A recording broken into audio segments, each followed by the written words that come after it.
कुछ पदार्थ हैं जिनके लिए प्रतिरोधकता यानी कि प्रतिरोध का गुण और ताप पर वो किस प्रकार निर्भर करते हैं। तो निक्रोम वो दुर्बल ताप के लिए जाना जाता है।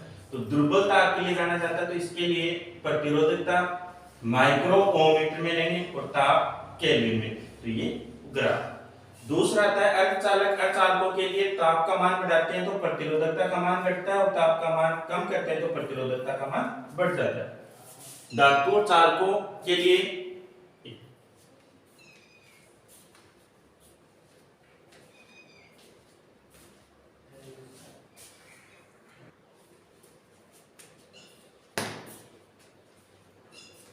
फिर सेलों का समांतरकरण संयोजन। सेलों का समांतरकरण संयोजन। सेलों के समांतरकरण संयोजन में प्रवाहित धारा I तो रहती है असमान और टर्मिनल वोल्टता V समान रहती है, और ये आवेश संरक्षण सिद्धांत पर कार्य करता है। आवेश संरक्षण सिद्धांत डायग्राम।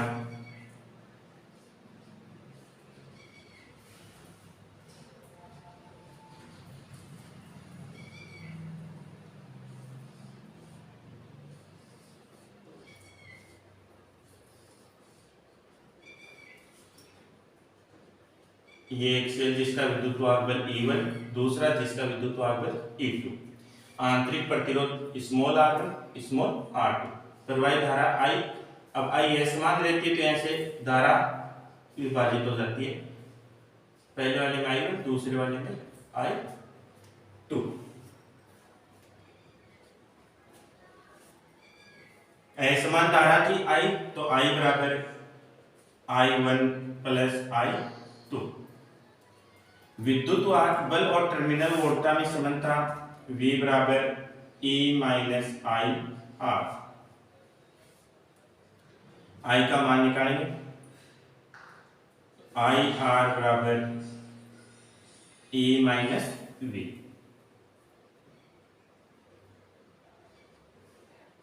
और I बराबर E माइनस V बटा R। I की जगह I1 पहले वाले के लिए विद्युत वाहक बल E1 है, टर्मिनल वोल्टता समान रहती है, आंतरिक प्रतिरोध R1। दूसरे वाले के लिए I2 विद्युत वाहक बल E2, टर्मिनल वोल्टता समान V और आंतरिक प्रतिरोध R2। अलग अलग कर देंगे तो I बराबर E1 बटा R1 माइनस V बटा R1 प्लस E2 बटा R2 माइनस V बटा R2। विद्युत वाहक बलों को पास में रखेंगे तो E1 बटा R1 प्लस E2 बटा R2 माइनस V बटा R1 और माइनस V बटा R2। इनका लघुत्तम R1 R2, R1 का भाग देंगे तो R2, R2 को E1 से गुणा कर देंगे तो E1 R2 प्लस R2 का भाग देंगे तो R1 बचेगा, R1 को E2 से गुणा कर देंगे E2 R1 minus V common ले लेंगे तो 1 बटा R1 प्लस 1 बटा R2।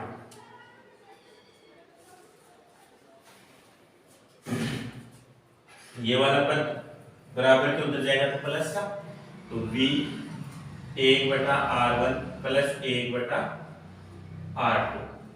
I प्लस का इधर आएगा तो माइनस का, तो E1 R2 plus E2 R1 बटा R1 R2 माइनस का I।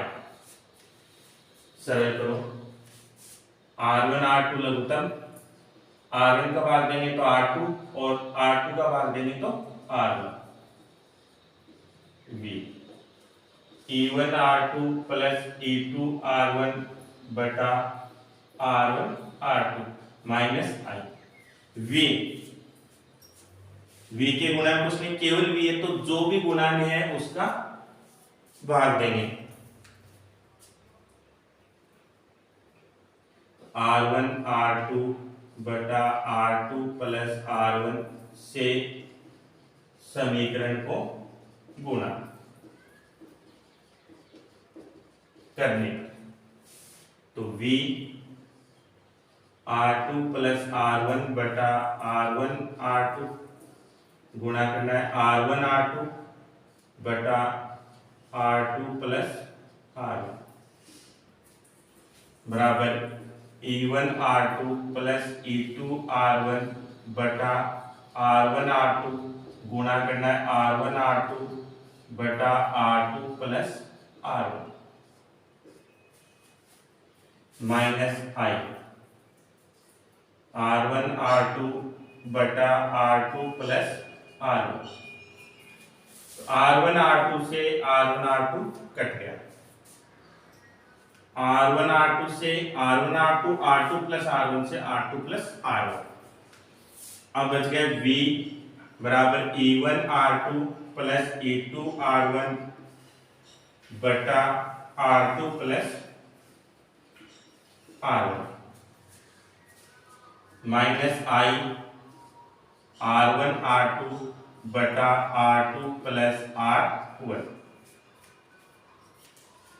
समीकरण 1। और विद्युत वाहक बल और टर्मिनल वोल्टता में V बराबर A माइनस IR ये संबंध होता है समीकरण 2। 1 और 2 की तुलना करने पर E बराबर E1 R2 plus E2 R1 बटा R2 प्लस R1, ये आ गया तुल्य विद्युत वाहक बल, तुल्य विद्युत वाहक बल। सेलों के समांतर क्रम संयोजन में तुल्य विद्युत वाहक बल का मान होता है E1 R2 plus E2 R1 बटा R2 प्लस R1। E1 विद्युत वाहक बल है, E2 विद्युत वाहक बल है, R1 R2 प्रतिरोध है। अब R के बराबर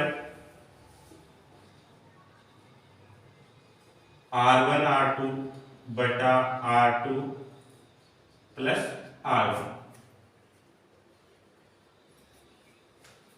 व्युत्क्रम करो, व्युत्क्रम करने पर तो ऊपर वाले नीचे चली जाएगी तो 1 बटा 8 और R2 प्लस R1 बटा R1 R2 भाग देंगे, 1 बटा R बराबर R2 बटा R1 R2 प्लस R1 बटा R1 R2, R2 से R2 कट गया, R1 से R1 कट गया, 1 बटा R बराबर 1 बटा R1 प्लस 1 बटा R2, यह आ गया तुल्य आंतरिक प्रतिरोध, तुल्य आंतरिक प्रतिरोध। सेलों के समांतर क्रम संयोजन में तुल्य आंतरिक प्रतिरोध के व्युत्क्रम का मान सभी सेलों के आंतरिक प्रतिरोधों के व्युत्क्रम मानों के योग के बराबर होता है।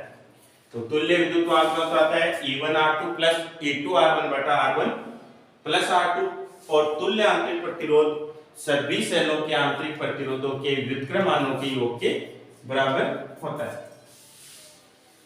समांतर क्रम संयोजन में प्रवाहित धारा I तो समान रहती है, टर्मिनल वोल्टता भी समान रहती है, जो आवेश संचलन सिद्धांत पर कार्य करता है। तो I बराबर I1 प्लस I2 कर देंगे, विद्युत वाहक बल और टर्मिनल वोल्टता में संबंध V बराबर E माइनस IR होता है। यहाँ से I का मान निकालें तो E माइनस V बटा R रहेगा, जो यहाँ रख देंगे। तो I1 यानी पहले वाले में विद्युत वाहक बल E1 है, E1 माइनस V समान है बटा R R1 है, प्लस दूसरे के लिए I2 के लिए विद्युत वाहक बल E2 है, टर्मिनल वोल्टता V समान है बटा आंतरिक प्रतिरोध R2 है। अलग अलग करेंगे तो E1 बटा R1 माइनस V बटा R1 प्लस E2 बटा R2 माइनस V बटा R2। विद्युत वाहक बल वाले पदों को एक साथ रख देंगे और टर्मिनल वोल्टता वाले पदों को एक साथ। तो E1 बटा R1 प्लस E2 बटा R2 माइनस का V बटा R1 माइनस का V बटा R2, माइनस का V कॉमन ले लेंगे तो 1 बटा R1 प्लस 1 बटा R2, जिसको लघुत्तम लेके सरल कर देंगे। अब ये V का पद माइनस का है, बराबर के उधर जाएगा तो प्लस का, I प्लस का इधर आएगा तो माइनस का। V के गुणा में जो भी है सरल किया, जो भी गुणा में है उसके व्युत्क्रम से गुणा कर देंगे। तो R1 R2 बटा R2 प्लस R1 से गुणा किया तो ये कट गया, R1 R2 से R1 R2 कट गया, R2 प्लस R1 से R2 प्लस R1 कट गया। इधर केवल R1 R2 कट गया, बच गया E1 R2 plus E2 R1 बटा R2 प्लस R1 माइनस का ये गुणा कर ही दिया। अब विद्युत वाहक बल और टर्मिनल वोल्टता भी समझता है V बराबर E माइनस R। दोनों समीकरणों की तुलना करेंगे। समीकरण 1 व 2 की तुलना करने पर तुलना करेंगे तो E के बराबर तो E1 R2 plus E2 R1 बटा R2 प्लस R1 ये तो विद्युत वाहक बल और R1 R2 बटा R2 प्लस R1 बराबर R जो तुल्य आंतरिक प्रतिरोध है। इसको और खोल देंगे नीचे जाकर तो व्युत्क्रम करेंगे तो 1 बटा R बराबर R2 प्लस R1 बटा R1 plus R2 R1 R2 का अलग अलग भाग दे देंगे तो R2 से R2 कट गया R1 से R1 कट गया तो बच गया 1 बटा R बराबर 1 बटा R1 प्लस 1 बटा R2 यानी कि सेलों के समांतर क्रम संयोजन में तुल्य आंतरिक प्रतिरोध के व्युत्क्रम का मान सभी सेलों के आंतरिक प्रतिरोधों के व्युत्क्रम मानों के योग के बराबर होता है।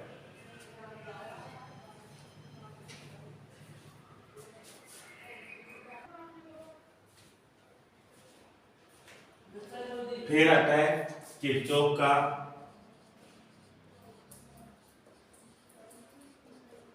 प्रथम नियम।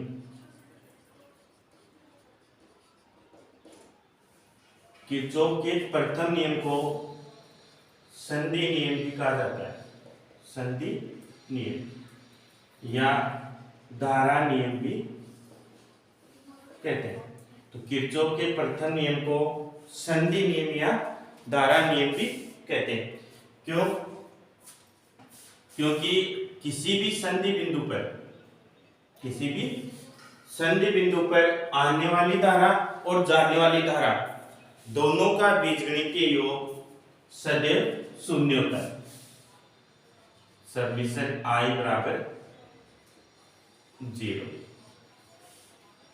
तो किरचॉफ का प्रथम नियम कि संधि बिंदु पर आने वाली धारा और जाने वाली धारा दोनों का बीजगणितीय योग सदैव शून्य होता है।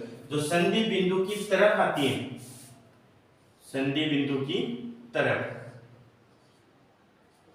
I1 और I2 तो I1 बराबर I2 बराबर पॉजिटिव यानी संधि बिंदु की तरफ आने वाली धाराएं धनात्मक होती हैं और संधि बिंदु से दूर जाने वाली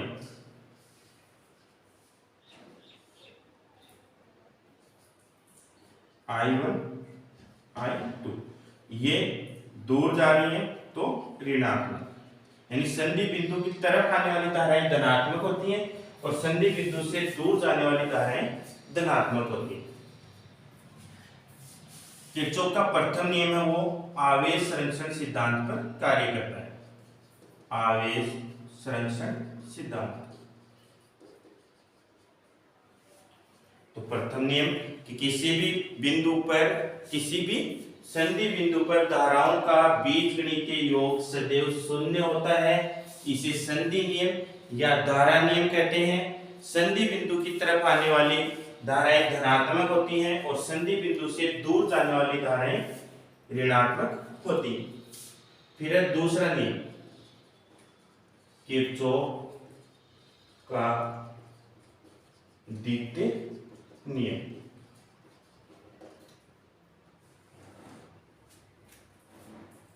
द्वितीय नियम को वोल्टा नियम भी कहते हैं। वोल्टा नियम या लूप नियम या पास नियम। तो दूसरे नियम को वोल्टा लूप या पास नियम कहते हैं। ये ऊर्जा संरक्षण सिद्धांत पर आधारित है। ऊर्जा संरक्षण सिद्धांत पर इसमें धाराओं का बीजगणितीय योग शून्य होता है, इसमें वोल्टा का शून्य होता है। यानी कि किसी भी सेल या बैटरी के टर्मिनलों पर विभव में परिवर्तनों का यानी डेल्टा V, विभव में परिवर्तन डेल्टा V का बीजगणितीय योग शून्य होता है। तो दूसरे नियम में किसी भी सेल या बैटरी के टर्मिनलों पर विभव में परिवर्तनों का बीजगणितीय योग सदैव शून्य होता है। इसमें भी उच्च से निम्न की ओर, उच्च से निम्न की ओर यानी उच्च विभव से निम्न विभव की ओर उच्च विभव से निम्न विभव होने पर ऋणात्मक और निम्न विभव से उच्च विभव होने पर धनात्मक। तो जो विभव है वो उच्च से निम्न की ओर, यानी कि जो लूप बनता है उस लूप के विपरीत दिशा में यदि विभव में परिवर्तन हो रहा है तब तो उसको नेगेटिव लेंगे, और लूप की दिशा में यदि विभव में परिवर्तन हो रहा है तो धनात्मक लेंगे। तो निम्न से उच्च की ओर जाने पर धनात्मक और उच्च से निम्न की ओर जाने पर ऋणात्मक। और विभव में परिवर्तनों का बीजगणित योग शून्य, ये ऊर्जा संरक्षण सिद्धांत पर कार्य करता है। इसे वोल्टा नियम या लूप नियम या पास नियम कहते हैं।